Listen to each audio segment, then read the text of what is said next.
هي الحلقات تحفظني بآيات من القرآن، هي الحلقات تملأني بحب المصطفى العدنان، هي الحلقات تحفظني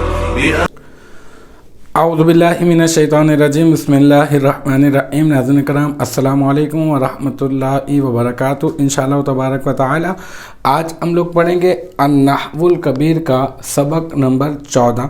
اس میں غیر متمکن کی اقسام، اب تک جو ہے وہ ہمارے تقریباً 42 جو ہے وہ حصے ہو چکے ہیں، 42 پارٹ جو ہے وہ ہو چکے ہیں۔ انشاءاللہ تبارک و تعالی آج ہمارا ہوگا پارٹ نمبر 43، اس میں غیر متمکن کی ہی اقسام کے متعلق۔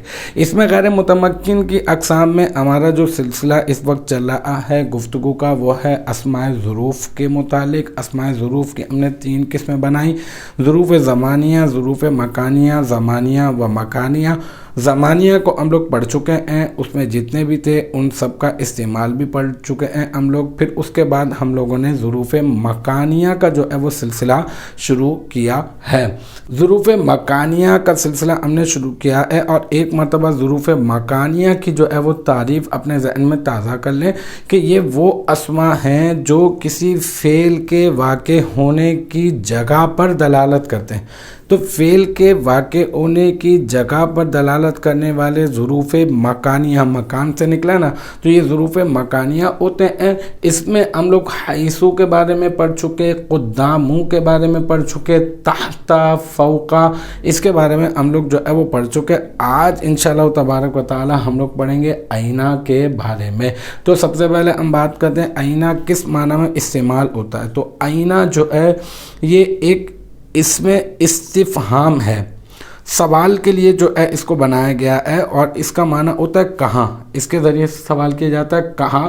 اچھا، کبھی آئینہ کا معنی جہاں بھی ہوتا ہے، تو یہ شرط کے معنی کے لیے بھی استعمال ہوتا ہے، اور یہ استفہام یعنی سوال کے معنی میں، سوال پوچھنے کے معنی میں بھی استعمال ہوتا ہے، اور یہ جو ہے شرط کے لیے بھی استعمال کیا جاتا ہے۔ مثال کے طور پر جیسے کہ ایک مثال میں آپ کو دیتا ہوں اس کی استفہام والی، آئینہ خالدن۔ تو آئینہ خالد، آئینہ کا مطلب تو ہو گیا کہاں، اور خالد کا مطلب خالد، تو اس کا مطلب کیا ہو جائے گا، خالد کہاں ہے۔ تو یہ آئینہ کا ایک استعمال ہو گیا۔ اسی طرح سے اگر ہم دیکھیں شرط کے معنی میں بھی استعمال ہوتا ہے، تو آئینہ تجلس اجلس، ٹھیک ہے۔ تو یہ آئینہ حرف شرط کے معنی پہ استعمال ہو جائے گا، اور تجلس یہ جہاں تو بیٹھے گا، اجلس وہاں میں بیٹھوں گا۔ تو جہاں تو بیٹھے گا یہ شرط ہو گئی، اور وہاں میں بیٹھوں گا یہ ہو گئی جزا۔ تو یہ شرط کے معنی میں بھی استعمال کیا جاتا ہے، اور یہ جزا، یہ شرط کے معنی میں بھی استعمال کیا جاتا ہے، اور استفہام کے معنی میں بھی اسے استعمال کیا جاتا ہے۔